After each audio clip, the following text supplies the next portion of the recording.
I want you to look at yourself from a year from now on and say, I've made it. You're not just watching this video. You are here because you want to become the better version of yourself. All you have to do is ignite that fire in you and keep moving forward.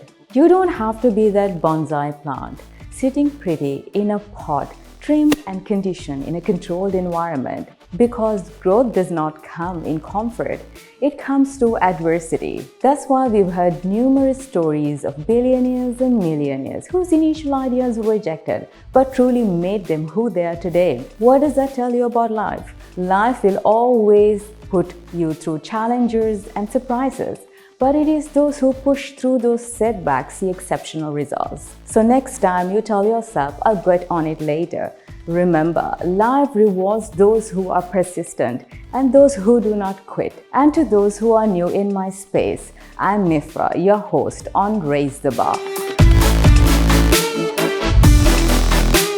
Today with me is Tiron, with a psychologist who will support with research based on science to support the strategies put forward by Tiron on how to stay fit when life gets hectic. Hi Sumaiya, welcome to Raise the Bar. Hi Mifra. How are you? I'm good. How are you? It's a pleasure to have you today. Thank you. Glad to be here. Great. Tiron, it's a pleasure to have you back on Raise the Bar. Welcome back. Hi Mifra, my pleasure.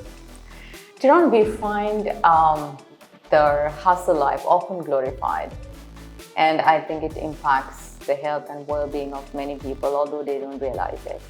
And I think the problem comes when hustle life is associated a lot with work, and the focus is taken away from yourself and the well-being. And again, I think being busy is when you don't have strategies and plans in place to have other important things in your life in place when life goes off track.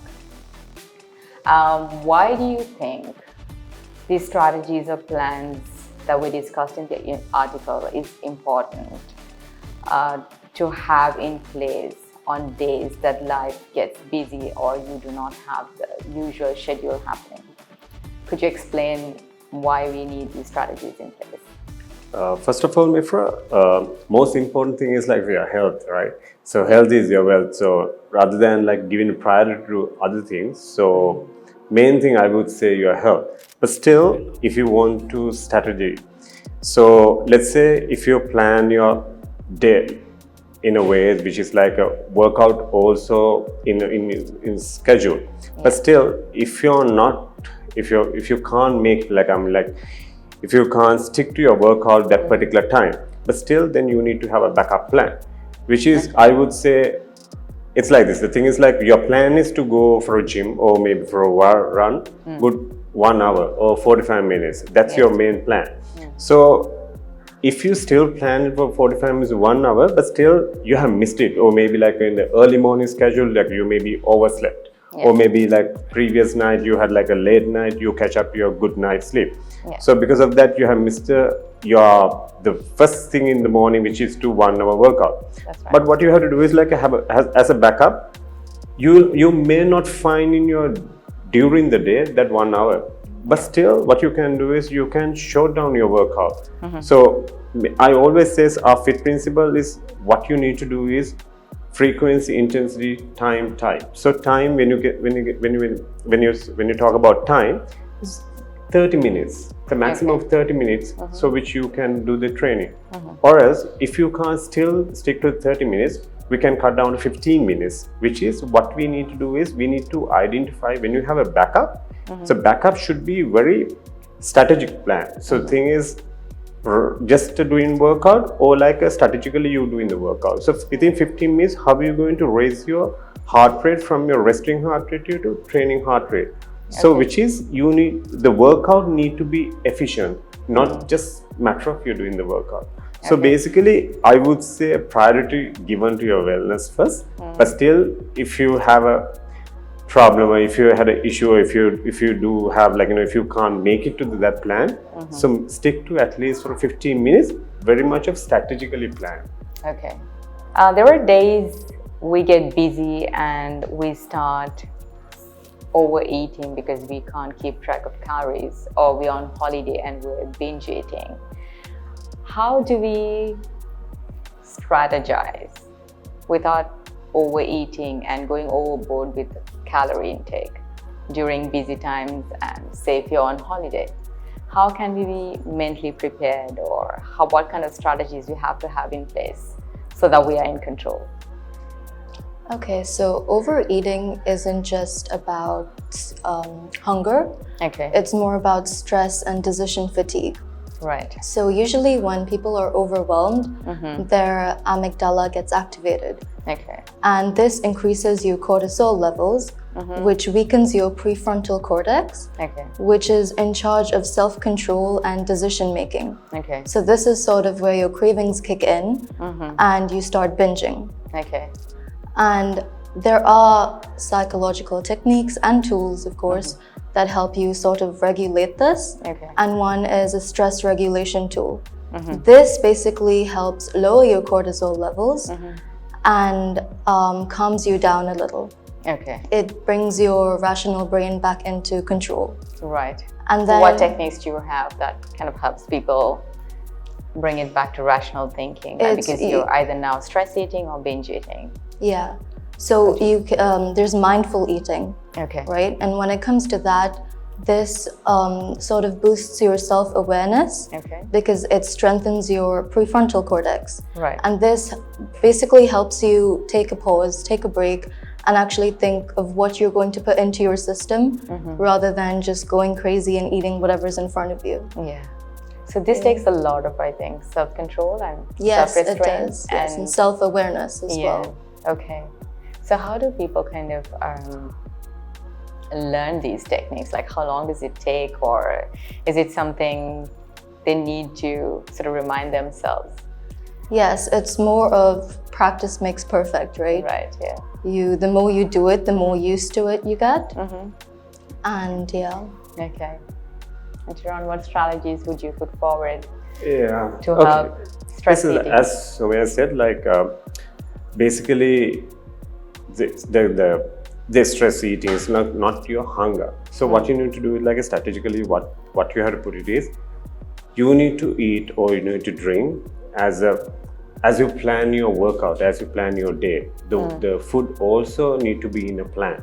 Okay. So basically, let's say if you feel hunger, maybe it's not food you need. So maybe like you have not hydrate yourself.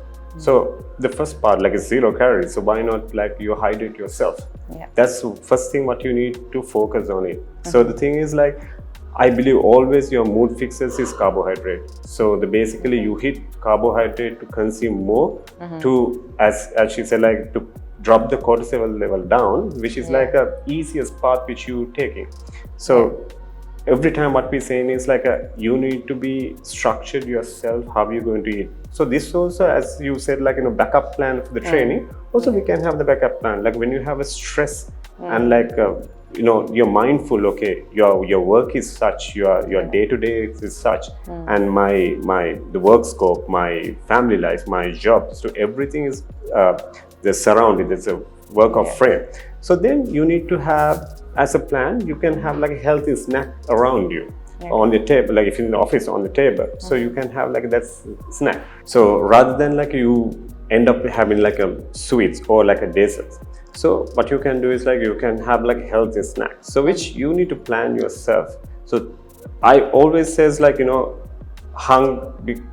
feel hunger is so much, like, as Sumaiya says, in the psychology way, so many ways. So why?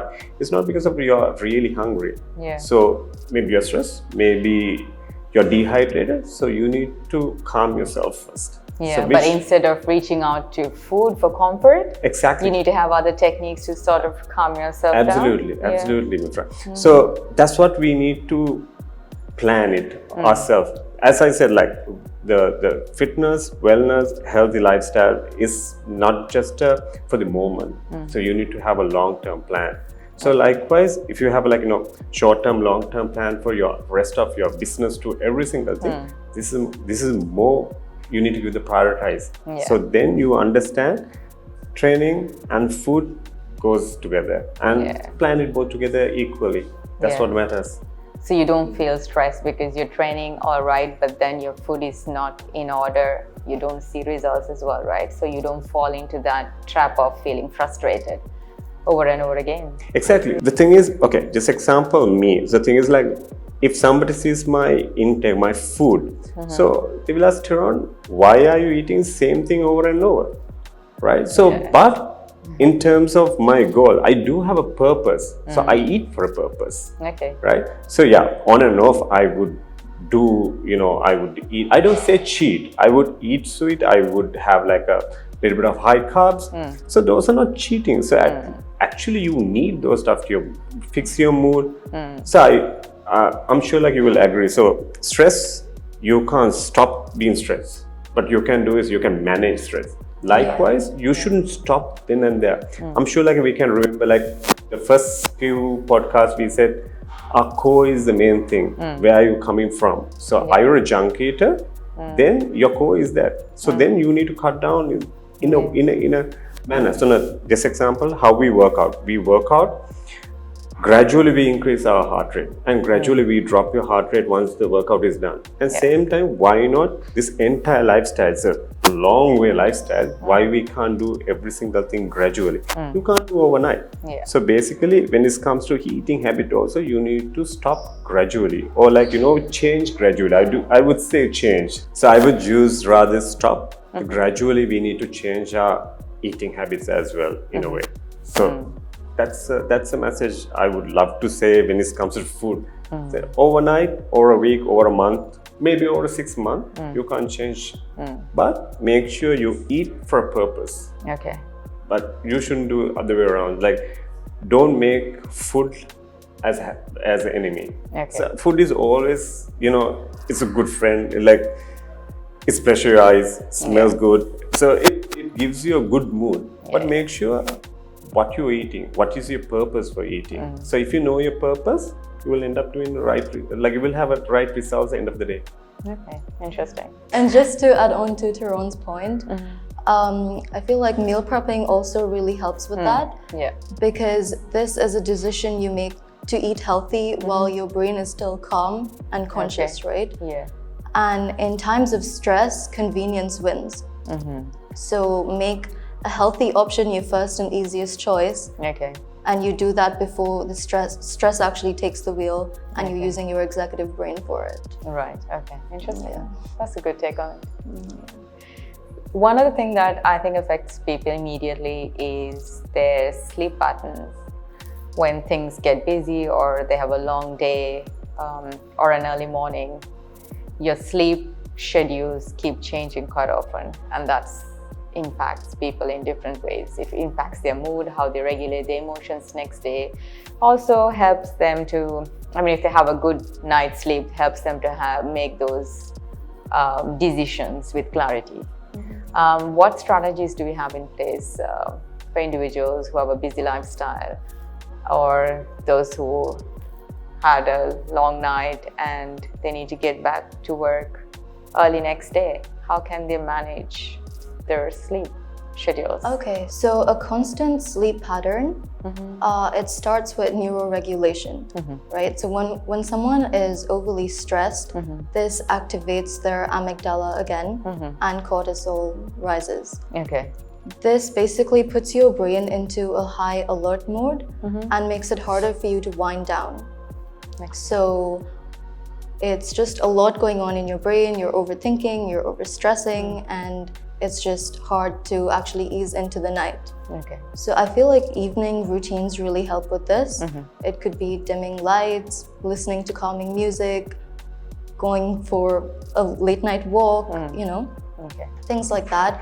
Because this actually helps calm you down by reducing your arousal. So evening routines really help with this.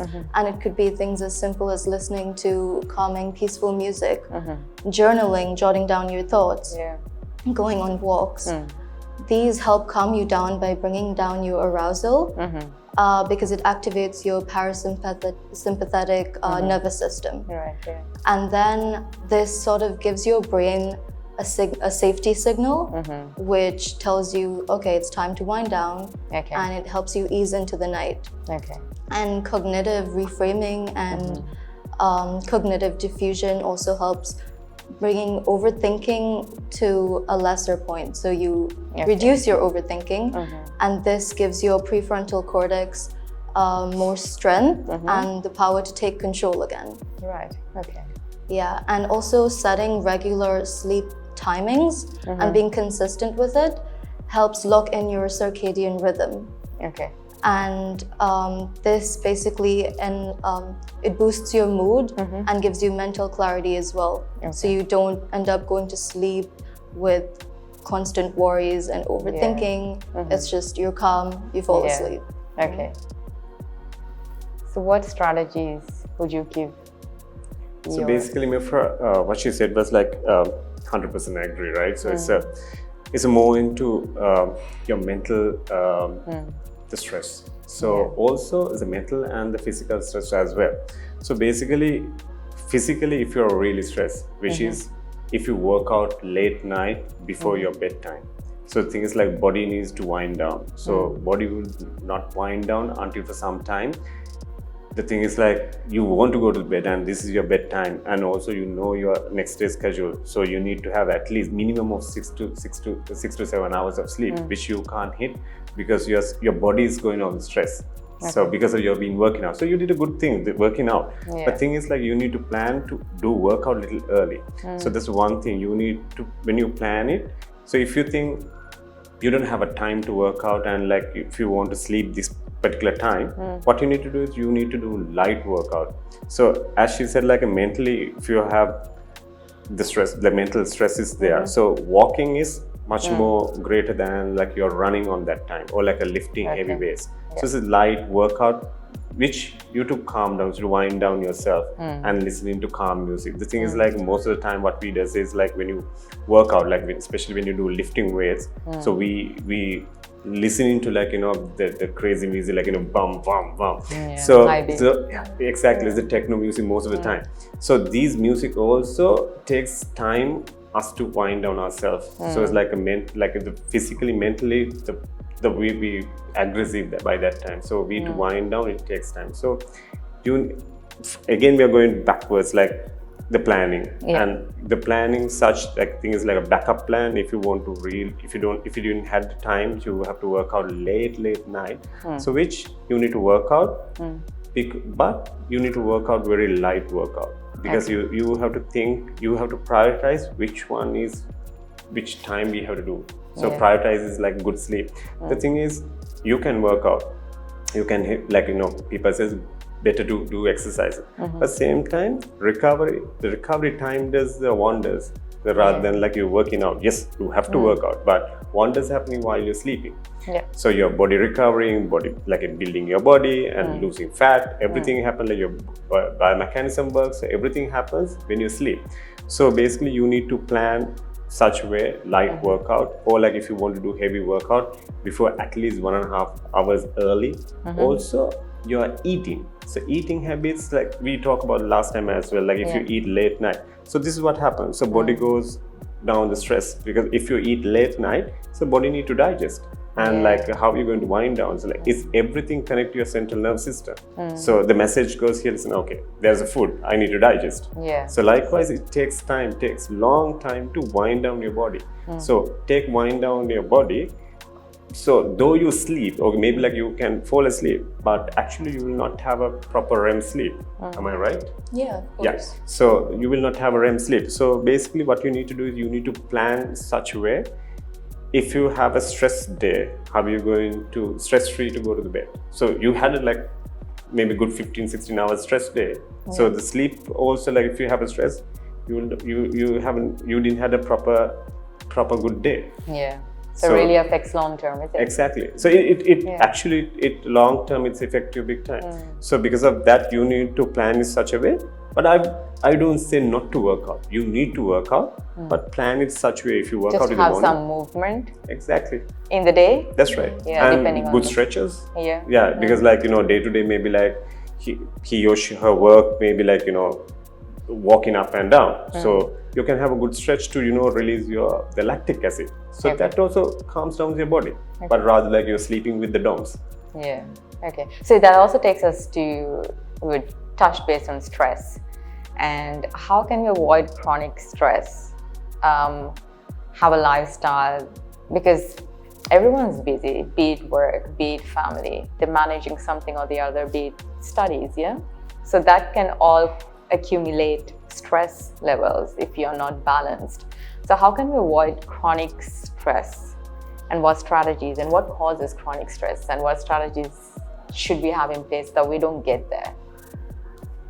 Okay, so what causes chronic stress? Again, your cortisol levels. That is your stress hormone. Okay. Right? It can be your best friend or your worst enemy. Okay. And so basically your cortisol levels, it affects your HPA axis, which is your brain-body stress circuit. Okay. Right? And with time, it because your amygdala gets activated to a point where it floods your body with cortisol. Okay. With time, this disrupts sleep. It weakens your prefrontal cortex, Okay. which is, like I said before, it's for self-control and for decision making, which is why when people get stressed out, they don't act themselves, they overreact, this is because your prefrontal cortex is weak and your amygdala gets overstimulated. And all these three factors together make a person very emotionally reactive. Okay. Which is why people act the way they do when they're stressed out. Right. Okay. And again, and that's when they don't make those decisions with clarity, right? Exactly, yeah, because they overshadow the decisions. Yes, yeah. The emotional regulation is not balanced, and they're just all over the place. Yeah. So even for this, there are mindfulness techniques. Okay. This actually helps you, it calms down your amygdala and it gets your prefrontal cortex to calm your emotional noise, Okay. basically. And there's cognitive reframing, which is where you reframe your stress. You think of it in a way where, okay, this is hard, this is tough, but I will get through it. I have a backup plan, And this sort of lowers your negative perception on whatever you're viewing, and it builds your resilient thinking as well. And it's again a long-term practice that you need to keep on. Yes, this is it all comes with practice. Yeah. And eventually practice makes perfect. So you will master it one day. Yeah. Tiron, from your end. So as Sumaiya mentioned about like the hormone system and also the nervous system, also your internal organs also, like it works, it does a major role, which is like, when you get stress, you get panic, as you said. So panic, because of the panic, your heart rate raises. So once the heart rate raises, so you need more oxygen comes to your body. Okay. So if you don't have, if the body supplies lack of oxygen, it's directly impact your brain. Okay. So that's why like you've seen like a chronic, the person who does have a chronic heart issues, they will end up with the heart attacks. Okay. So because of this stress, couldn't take it by that time. So what would I suggest is like, as she said, like it's a practice. So the way the people who does exercises, which is like strength training or also cardio, also they should implement to your system like meditations as well. So which is to calm, like it's a practice of calm yourself down, and also it helps to inhale and exhale like oxygen, build more oxygen, so like increase your VO2 max. So basically VO2 max, I would say you need to do fartlek training, which is like outdoor, like the heel training to increase your VO2 max. But still, if you have some sort of a lung capacity, which when you do the meditation, so they regulate the cardiovascular system as well. So pretty much you structure yourself, you work out, you go for a healthy diet, and also do the meditation. So you do have a self-confidence. So whatever stress comes, you're like 100%, you're ready to face it. The thing is like, if you don't have a confidence, if you're not mentally, medically, if you're not fit, so it's very difficult to take the stress and to manage the stress. I always say like, I don't think you can cut fully 100% cut down the bad eating habits or like bad regular like a working Stresses. pattern, stresses, working pattern which they have not come for an exercises. And likewise, the stress also, you 100% you can't cut it down. I'm 100% sure nobody says to cut down like that. But what we can do is we can manage it. So us to manage, we need to prepare. This is how it is. This is the life. And as you said, people do have family. They're like stressful. The day-to-day lifestyle and the companies to run. There's so much of day-to-day is the stress. So they know it's not a new thing for them. But only new thing will be the new stress or new issue. New something will come top of that. So what they have to do is they have to be more stronger to face it. You have to be stronger. So mentally, you need to be strong. So mentally, if you're physically strong, you're mentally absolutely strong. Okay. So that's it's tie up each other. So if you're not physically strong, you're mentally like you can't be strong. Okay, So if they're you're correlated to each other. Exactly. Because So of the hormones the body releases when you're physically fit or when you're exercising, right? absolutely. So mentally you're not fit. Sorry, physically you're not fit. You're mentally you're not fit. So absolutely you're medically not fit. And it's So going to you'll see show that. in all aspects of your life, right? You're not going to be the best version of yourself at any point. Exactly. So end of the day, absolutely, once you go to the hospital, you can see your medically where you went wrong. That may be that may be too long, but still, if you really want it, you can see like that. So that's what happens. So regulate every single aspect when it comes to health and wellness. All right. Because I think people kind of understand it a bit too late. Then we are behind in certain, when it comes to being healthy. People wait till they actually fall sick or the doctor tells them, you have this, this and that. And then you get back into, staying fit physically, doing something. So, but you don't realize that just should have been part and parcel of your life. Exactly. Yeah. And Tiron, just to add on to your point about mental resilience, the brain wires through constant repetition and habit, right? So constant emotional regulation also helps kind of literally rewire your brain into being mentally resilient in the long run as well. Okay. So I feel like that also really helps. Yeah, of course. And I think something else that Tiron pointed out in the article that came out this week, is about having a support system and having a community to fall back on when things are not going according to plan. How does this help? So again, as I said, you need to structure and you need to regulate your system. But the thing is, you've been human being, you can't be stronger, 100% stronger every single day. So the thing is, if you have the same mindset community, so the thing is, one is down, so other one will be helped out.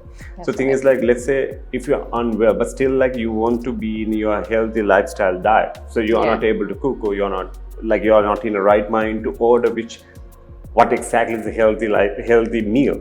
So your friend is there, just one call away, hey, listen, something like this, do you think you can help me? It's absolutely fine, because the entire community does the same routine or a same health, they're going through the healthy lifestyle.